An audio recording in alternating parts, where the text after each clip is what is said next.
सोचो एक ऐसा इंसान जो इतना डेंजरस था, उसके वर्ड्स, उसके आइडिया इतने खतरनाक थे कि एक किंग तक उससे डरता था और चर्च में उसकी बुक बैंड थी।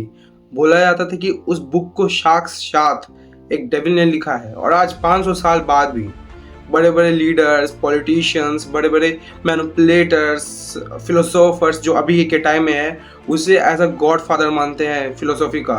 एंड आज तक उसकी बिलीव्स मानी जाती हैं क्योंकि उस इंसान ने कभी भी हैप्पीनेस प्रमोट नहीं किया, मोटिवेशन प्रमोट नहीं किया। उसने हमेशा इन 5 चीज़ों पे ध्यान दिया है: power, fear, control, human nature. क्योंकि उसके हिसाब से पूरी दुनिया का हर एक मैकेनिज्म इन्हीं चीज़ों के ऊपर रोटेट करता है। तो आज हम लोग बात करने वाले हैं निकोलियो माकियावेली के बारे में, ऐसा फिलोसोफर जो पूरे की पूरी डार्क फिलोसफी पे बेस्ड था। और अगर तुम गलती से इसकी कुछ बिलीव्स भी मान जाते हो तो समझ लो तुम्हारा जो दिल है वो एक तरह से पत्थर का हो जाएगा एंड तुम जो इंसानियत वर्ड होता है ना, उससे बहुत कोसों दूर चले जाओगे। तो इस वीडियो के अपने रिस्क पे देखना। माकियावेली 1469 में पैदा हुआ था एक सिटी नाम फ्लोरेंस में, इटली में। एंड ये सिटी बिल्कुल पीसफुल नहीं था। यहाँ पे हर वक्त पॉलिटिक्स, बिट्रियल, मार काट, चोरी चकारी, पावर गेम्स वॉर होते रहती थी। It is like a battle ground. And यहाँ के जो राजा थे वो कभी भी वो ही राजा रहेगा, उसको कोई फिर से मार देता, फिर कोई और राजा बन जाता, फिर कोई और फैमिली आ जाती, फिर कोई और फैमिली आ जाती। It is like that. तो मैंने जैसे बोले यहाँ पे वॉर चलती रहती थी और माकियावेली यहाँ पे रहती। इतना तो समझ ही गया था कि अच्छे होने से पावर नहीं मिलता है, तुम्हें स्मार्ट होना पड़ेगा, स्ट्रैटेजिक होना पड़ेगा।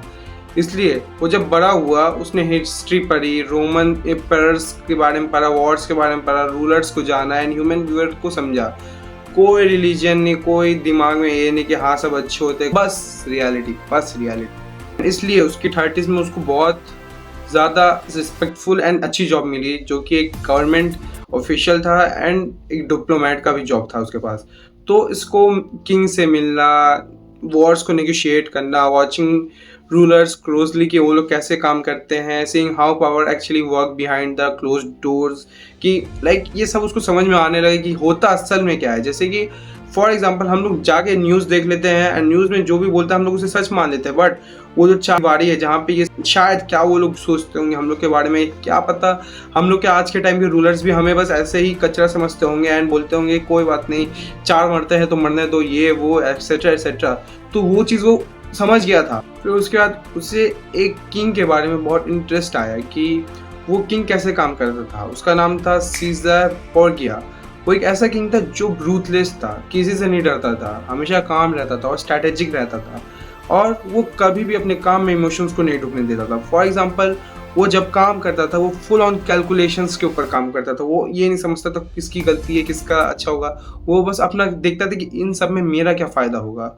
एंड माकियावेली को उससे कुछ ये चीज़ें सीखने मिली, कैसे जो फियर होता है वो लोगों को तुम्हारे प्रति लॉयल रखता है, और कैसे अगर तुम गलत टाइम में दया दिखाते हो तो ये तुम्हारा वीकनेस बन जाता है। और उसी चीज़ को उसने अपने बुक में लिखा, द प्रिंस में। एंड इसके बाद आता है माकियावेली की लाइफ का सबसे बुरा फेज, जहाँ पे जो रूलिंग फैमिली की उसने उसको क्या बोलते हैं उसके पोजीशन से हटवाया पहले, तो उसके बाद उसको अरेस्ट किया, उसके बाद उसको टॉर्चर किया तरीके से, एंड फिर उसे उस सिटी से, उस किंगडम से निकाल दिया गया, बेदखल कर दिया गया। बट माकियावेली ने कभी हार नहीं मानी। उसने अगर यहाँ पे कोई नॉर्मल इंसान होता तो वो सुसाइड कर लेता या कुछ ना कुछ गलत स्टेप निकालता, बट माकियावेली ने कुछ ऐसा किया जो एकदम अनएक्सपेक्टेड था। और जैसा कि मैंने स्टार्टिंग में बताया था कि वो एक बहुत ही ब्रूटल बुक लिखता है जिसका नाम द प्रिंस होता है। और तुम इस ब्रूटल जो मैं इतना बार यूज़ कर रहा हूँ वर्ड को, तुम इसी चीज़ से समझ सकते हो कि उस बुक में बस ह्यूमंस के बारे में लिखा गया है। एंड उस बुक में ये be kind, be honest, be good, ये एक बार भी नहीं है, जबकि ये ह्यूमंस के बारे में है कि वो लोग कैसे आगे बढ़ सकते हैं। तुम समझ ही सकते हो। यहाँ पे कुछ ये 4 पॉइंट्स दिए गए हैं। पीपल आर सेल्फिश, लोग मतलबी होते हैं। Fear is more reliable then love, fear जो होता है, फियर ये है एंड लव ये है, सीधा बात। Appear morals but think strategically, control emotion yours and others, अब ये सब चीज़ें जो मैंने तुम्हें पॉइंट्स बताई, इसे अब मैं एक्सप्लेन कर देता हूँ, क्योंकि अब इसका हाफ पार्ट आएगा अगली वीडियो में, क्योंकि इसे मैं पूरी एक वीडियो में समझा नहीं सकता हूँ। तो मैं इसे ये लास्ट पार्ट को समझा देता हूँ, क्योंकि ये बहुत इंपॉर्टेंट पार्ट है। People are selfish. तुम इसे इस एग्जाम्पल से समझो कि जब लोगों को उनका प्रॉफिट दिखता है तो तुम उनके लिए पूरे ब्लैंक हो जाते हो। वो तुमको एज अ लिविंग बीइंग भी नहीं मानते। जो इंसानियत होती है वो असल में देखा है तो वो 4 लोगों को दिखाने वाली चीज़ होती है। अगर कोई कुछ देखे ना, मतलब अगर समझो तुम एक रूम में किसी, फॉर एग्जाम्पल किसी एक लड़की के साथ, और तुम्हें पता है कि कोई नहीं देखने वाला, तो एक दिन तुम्हारे अंदर की इंसानियत मर ही जाएगी और तुम्हारा सेल्फिशनेस, तुम्हारा वो अंदर का अर्थ जाग जाएगा एंड तुम उसके संग गलत ना गलत कर ही दोगे। एक स्टोरी है माकियावेली के द प्रिंस में कि एक राजा था। उसने जब एक किंगडम को कॉन्कर किया तो उसे चाहिए था कि उसके लोग उसे पसंद करें, बट वो लोग नहीं करते थे, क्योंकि उसने वहाँ का जो पहले का राजा था उसको मार दिया था। बट उसने कुछ ऐसा चीज़ किया जहाँ पे तुम्हें ये समझ में आता है कि फियर जो होता है, देखा है तो ज़्यादा पावरफुल होता है लव से। उसने क्या किया, अपने एक बहुत से खास इंसान को, मतलब उसके जो भी उसके नीचे काम करता था कोई खास इंसान होगा, एंड उसको उसने बोला कि तुम यहाँ पे रोज मार काट करो, रोज ब्रुटलिटी दिखाओ, रेप करो, ये एक्सेट्रा एक्सेट्रा, लोगों के संग जितना बुरा हो सकता है करो। तो उसने अपना उसकी बात मानी, उसकी ऑर्डर्स माने, एंड उसने ये सब चीज़ें की। एंड एक राजा वापस आया उस जब जंग वंग के बाद, तो उसने उस बंदे को क्या बोलते हैं सेंटर ऑफ द सिटी लेके गया, किंगडम लेके गया, एंड उसे काट दिया बीच से, एंड बताया कि मैंने इसे बोला था किंगडम को डेवलप करना, ये करना, बट ये तो इसे नीचे ही लेके जा रहा था। तो मैं तुम्हारे लोग के साथ हूँ और जो तुम्हारे साथ गलत करेगा मैं उसको छोड़ूंगा नहीं।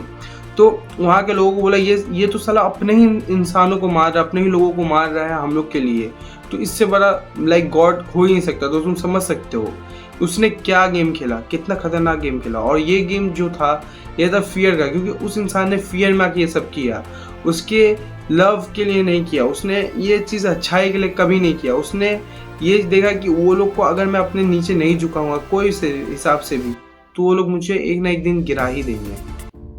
अब ये जो तीसरा पॉइंट है, appear moral but think statically, ये जो वर्ड है, ये जो लाइन है, ये बहुत इंपॉर्टेंट है। ये तुम्हारी लाइफ में बहुत काम आती है।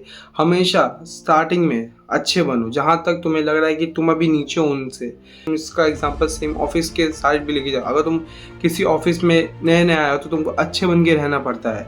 अगर तुम कोई भी गलत लाइक सेल्फिशनेस, थोड़ा सा भी ज़्यादा करवाहट दिखाते हो तो वहाँ के लोग तुमसे गुस्सा हो जाते हैं, जिससे तुम्हें ही प्रॉब्लम्स होती है। बट अगर जैसे तुम एक पोजीशन पे आ जाते हो, जैसे तुम्हें कुछ प्रमोशन मिल जाता है क्योंकि तुम अच्छे थे सबसे, तो उसके बाद तुम अपनी ताकत अच्छे से दिखा सकते हो, स्ट्रैटेजिकली खेल सकते हो, एंड जो भी तुम्हारे नीचे से उसे गिरा सकते हो। लास्ट, कंट्रोल योर इमोशंस, खुद के भी करो एंड दूसरे के भी। अब तुम इसे इस चीज़ से समझ सकते हो कि आज के टाइम में इमोशंस कंट्रोल करना एकदम नामुमकिन है। तुम 4 लोगों के बीच में जाते हो, तुम्हें पता ही नहीं तुम क्या कर रहे हो। और ये चीज़ मेरे साथ भी बहुत गंदी तरीके से हुई थी, तो इसको मैं बहुत अच्छे तरीके से एक्सप्लेन करूँगा।